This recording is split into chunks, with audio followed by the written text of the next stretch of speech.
So Morgantown, we break it first. W pride, we quench your thirst. No spin, all truth, loud and proud. Mountaineer nation, say it loud. The voice of Morgantown. VOM, Mountaineer pride, we go all in. First to the facts, last to the spin. It's the voice of Morgantown. Let's begin.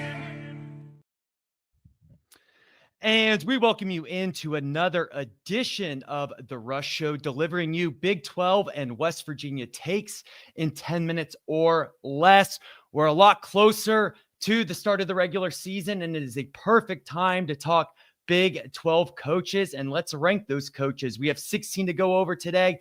Like I said, 10 minutes to do it, so we're going to get right into it.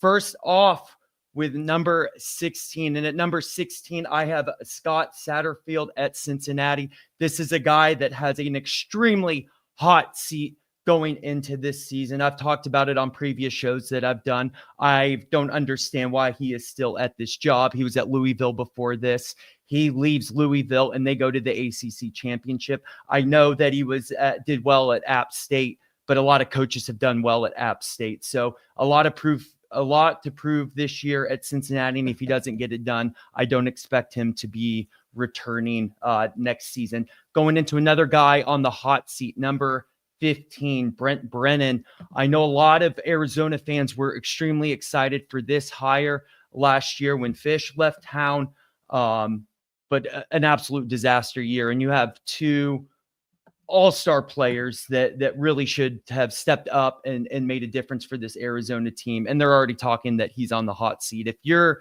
after 1 year already on the hot seat, don't have a lot of optimism at Arizona, I do believe he has the potential to turn this around, but it also shows in his scenario that if they're already concerned that he might be over his head and this could be his last year at Arizona, I want to lead towards that he does take a turn this year, but I don't know. It's going to be tough there. He's definitely on the hot seat. Going off number 14, Scott Frost, reuniting back at UCF. And my issue with Scott Frost, obviously, we know what he did at UCF the first time around, the national champions, as they like to call them. My concern with him is obviously we saw what happened at Nebraska. And I mean, to be fair, Nebraska seems like a school where coaches can go to die. However, since he's left back in 2022, he did a little work for the Rams, and I'm sure he learned a lot while he was over there. But unlike Rich Rod, who we'll get to, of course, in a little bit, it's not like he was head coaching anywhere, and it almost seems like UCF did this move to see if they could strike lightning again. Maybe they do. I'm not optimistic about it, and I think there'll be a learning curve here. We'll see how he does there. Number 13, a lot of you are not going to like me for this take, but I think you'll see where I'm going here, is Deion Sanders. Can Deion Sanders coach? Yes, but here are my concerns. We haven't seen him coach anyone that's not his son, right? We know about all his health issues, whether in the past it's been his leg. I know he's cancer-free. That's fantastic news. But my question with Deion Sanders is how much work has he put into getting this Colorado team ready for this year? We haven't heard a lot about them. And they're such in love. The mainstream media loves talking about this Colorado team. And the fact that they haven't talked about it much has me concerned. I would not be surprised if he steps away sometime this year or right after this year, especially if things get tough due to health concerns. So we'll see there. Number 12, I'm going Joey McGuire, Texas Tech. Obviously, we know the guy is capable of recruiting. He's a great recruiter. Texas Tech is supposed to be great this year, but how many times have we heard that in a row now? And it seems like year after year, they just fall short. They'll end up in the 6-6 or 8-4 range, which for a lot of schools, that's a great thing.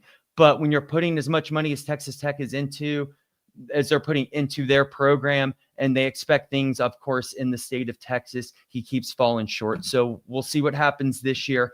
But the coaching side of him still, remains to be seen. Number 11, I'm going Dave Aranda. Obviously won a Big 12 championship back in, I think it was 2021. Was looking really good at Baylor there. And then it seems of late he's fallen short, and I have no idea what to expect of Baylor this year. Some are really high on him, some are really low. I'm sure it's somewhere in the middle, but we've seen situations with him like last year against Colorado where they give up a Hail Mary to lose that game. They should not have lost that game, and they had the opportunity to still, win it in overtime there. And it just seems like when it comes to it, he just falls short. I'm not saying he's in the hot seat, but I think his seat is a little bit on the warmer side. Breaking into the top 10 now, I have Willie Fritz out of Houston. I think he had a great first year. It went, about as expectations. We know he's a capable coach, but this is the Big 12. This is a league, whether we get mainstream media coverage or not in the league, we know there's a lot of great coaches in this league. So Willie Fritz, I think, can make a huge jump on this list for next year, but we got to see what he can do this year. Houston comes into this year with expectations, whereas last year they were playing kind of the role of upset. So we'll see what Willie Fritz does with expectations. Like I said, I expect him to jump next year. Another coach I expect to jump next year is our boy Rich Rod here at West Virginia. Talked a lot about Rich Rod. Obviously, what he's done at Jack State was incredible. We don't believe he's got enough credit at Arizona or even Michigan. We saw what Hoke did after he left Michigan. And then, of course, his first go around at West Virginia, named one of the top coaches of this millennium. I'm really excited for Rich Rod. I'm excited to see what he's capable of doing this year. We've talked about him a lot.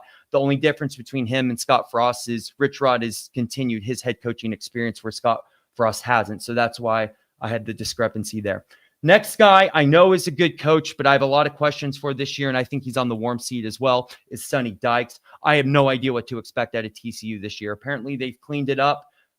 They do have some solid expectations going into this season, but Sonny Dykes is someone that my concern has always been is he's gotten older in the game. Has his message fallen upon deaf ears? So we'll see if he can get kind of back into the Sonny Dykes we saw when he took TCU to the national championship. But of late, he seemed to be a little flat. So we'll see if he can turn that around.